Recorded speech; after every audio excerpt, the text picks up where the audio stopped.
السلام علیکم، روشن پاکستان کے ساتھ میں ہوں آپ کا ہوسٹ احمد افتخار۔ ناظرین، 8 مارچ آج 8 مارچ ہے اور اس حوالے سے عورت مارچ کیا جاتا ہے۔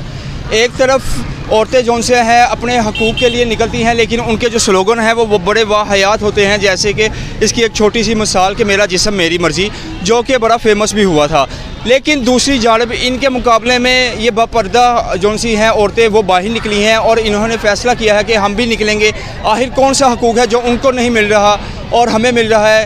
تو انہوں نے یہ فیصلہ کیا اور آج یہ بھی احتجاج یہاں پہ ڈیوس روڈ پہ کر رہی ہیں۔ میں آپ کی ان سے بات کرواؤں گا اور پوچھیں گے کہ کیا مقصد ہے ان کا اور یہ کیوں۔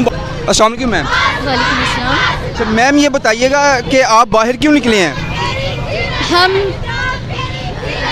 جو حقوق ہمیں اللہ تعالیٰ اور اس کے رسول نے دیے ہیں اور جو ہمیں مل گئے ہیں، ہم اس کی تھینکس کے لیے، شکریہ کے لیے جن کی طرف سے بھی ملے ہیں، اور جو ہمیں نہیں مل پا رہے ہیں اور جس کے لیے حکومت بھی قانون سازی کرتی رہتی ہے لیکن امپلیمنٹیشن کی کمزوریوں کی وجہ سے اس کا فقدان ہے، اور کچھ مرد حضرات کی اور ہماری ایز اے قومی نیشن ہونے کے اعتبار سے بھی کچھ تربیت کی مردوں اور عورتوں کی ضرورت ہے، اس کے فقدان کی وجہ سے وہ ہمیں مل نہیں پا رہے ہیں حقوق۔ میم جو حقوق ہمیں نہیں مل پا رہے ہیں، ہم اس کے لیے آواز کے لیے، جو کہ اسلام بالکل منع نہیں کرتا۔ اسلام اجازت دیتا ہے کہ خاتون اپنی ایک حدود میں رہتے ہوئے ورکنگ پلیسز پر کام بھی کر سکتی ہے اور اپنے حقوق کے لیے نکل بھی سکتی ہے اور اپنے خاندان کے مشورے سے قومی ترقی میں حصہ بھی لے سکتی ہے۔ آپ کیا سمجھتی ہیں کون سے حقوق ہیں جو نہیں مل رہے؟ جو حقوق نہیں مل رہے اس میں جو جائیداد وراثت کے حوالے سے ہمیں چیزیں نظر آتی ہیں، اور بیٹیاں ہونے کے حوالے سے ہم آئے روز واقعات دیکھتے ہیں۔ عورت کے تحفظ کا مسئلہ بہت ہو گیا ہے کہ تعلیم میں بھی یہ تحفظ رکاوٹ بن رہا ہے، تو تحفظ ملنا چاہیے حکومت کی جانب سے تاکہ خواتین اپنے تمام کاموں کو سر انجام دے سکیں اور بلا خوف و خطر امن کے ساتھ اس ملک میں اپنے کردار کو ادا کر سکیں۔ میم، یہ جو آپ کا احتجاج ہے ہر سال ہوتا ہے؟ جی بالکل ہو رہا ہے چند سالوں سے، اور بھی ہماری اسلامی تحریک جو ہیں وہ کئی سالوں سے اس احتجاج کا حصہ ہیں، لیکن ہم نے جب یہ دیکھا کہ ہماری کچھ بہنیں جو کہ غیر اسلامی طریقے کو اپنائے ہوئے ہیں اور ان تک شاید دینی معلومات کی کمی ہے یا کوئی اور بات ہے، تو ہم ان کے بالکل اگینسٹ نہیں ہیں۔ ہم انہیں بھی دعوت دیتے ہیں کہ آپ کے کچھ حقوق بالکل اسلام کے مطابق ہیں اور کچھ حقوق جو ہیں وہ ذرا کچھ حد تک غیر انسانی بھی ہیں اور غیر اسلامی بھی ہیں۔ بالکل میم، یہاں پہ ایک چیز میں نے دیکھی ہے کہ جتنی بھی خواتین ہیں سب باپردہ ہیں، اور دوسری جانب دوسری عورتیں نکلتی ہیں جن کے سلوگن بھی واحیات ہوتے ہیں، جس کی ایک چھوٹی سی مثال کہ میرا جسم میری مرضی، جو کہ بڑا جو سا اس نے ہائپ بھی کریٹ کی تھی۔ جی، تو کیا کہیں گے ان کے بارے میں؟ جی، اس کے بارے میں یہ کہوں گی کہ اللہ تعالیٰ کے سے ہدایت مانگتے ہوئے اگر عورت اپنے بنیادی حقوق کو مل کر نکالے، چاہے پردے میں ہیں یا بغیر پردے کے ہیں، تو اور مل کر نکالنے کی آفر بھی میں کر سکتی ہوں کہ آپ ہمارے ساتھ نکالیے، اور تھوڑی سی غیر اسلامی جو طریقہ کار ہے آپ کا اس کو آپ تھوڑا سا بدلیں، کیونکہ آپ ایک اسلامی ملک میں رہتی ہیں اور ہمارے آئین کے مطابق یہ اسلامی جمہوریہ پاکستان ہے، اور اس میں بلا شبہ غیر مسلموں کو بھی اپنے مذہب کے مطابق زندگی گزارنے کی اجازت ہے، اور اسلام رکھنے والوں کی۔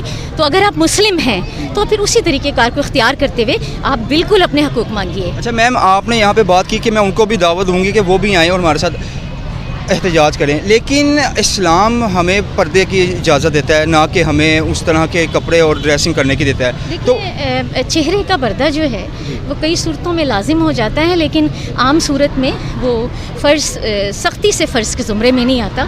آپ کا اگر سر ڈھانپا ہوا ہے، آپ کا جسم ڈھانپا ہوا ہے، تو آپ تمام ورکنگ پلیسز پر کام کر سکتی ہیں، ملک کی ترقی میں حصہ لے سکتی ہیں، اپنے خاندان کی اجازت اور مرضی سے مختلف کاموں میں آپ جاب کر سکتی ہیں، اس میں کوئی پابندی نہیں ہے۔ اچھا، اب لاسٹ میں آپ کا احتجاج ہے یہ آہستہ آہستہ زیادہ سے زیادہ ہوتا جا رہا ہے، ہر سال تعداد بڑھتی جا رہی ہے، کیا اسمبلی میں بھی لے کر جائیں گے اور اس کا قانون کوئی پاس کروائیں گے؟ اب تو میں اسمبلی میں نہیں ہوں، میں ایکس ایم پی رہی ہوں، اور اس ٹائم اس وقت میں بھی بہت سے قوانین خواتین کے پروٹیکشن کے بلز پاس ہوئے تھے، اور میں نے بالکل اس میں حصہ لیا تھا، اور میں خود باحجاب 5 سال تک اسمبلی کا حصہ رہی، اور میری تو یہی کوئی مجھے رکاوٹ فیل نہیں ہوئی، اور ہر بات کرنے کی آزادی تھی، ہر قانون میں حصہ لینے کی آزادی تھی۔ تو میں سمجھتی ہوں کہ اسلام کی طرف سے یہ تمام حقوق حاصل ہیں. میرا خیال ہے آگاہی نہیں ہے ان خواتین کو, یا انہیں ڈیٹیل سے ان چیزوں کو دیکھنا چاہیے. اور بہت شکریہ جی میم. جی بالکل دو طرح کی آپ نے خواتین دیکھی ہیں. ایک عورت, دونوں عورت مارچ کر رہی ہیں, لیکن ایک جانب جون سا ہے وہ یہ پردے میں رہ کے احتجاج کرتی ہیں اور وہ پردے کے بغیر. ان کے سلوگن ہے میرا جسم میری مرضی, اور یہ کہتی ہیں کہ ہمارا حق جون سا ہے ہمارے شوہر ہمیں دیتے ہیں, ہر حق ہمیں اسلام ہمیں دیتا ہے. اب یہ جن سے میں نے آپ کی بات کروائی ہے یہ ایکس MP بھی رہ چکی ہیں, اور انہوں نے جون سا ہے اپنے تمام تاثرات آپ کو سامنے رکھے ہیں. اب آپ نے میرے چینل کو لائک اور سبسکرائب ضرور کیجئے گا تاکہ میں مزید آپ کے لیے ایسی ویڈیوز لے کے حاضر ہوتا رہوں.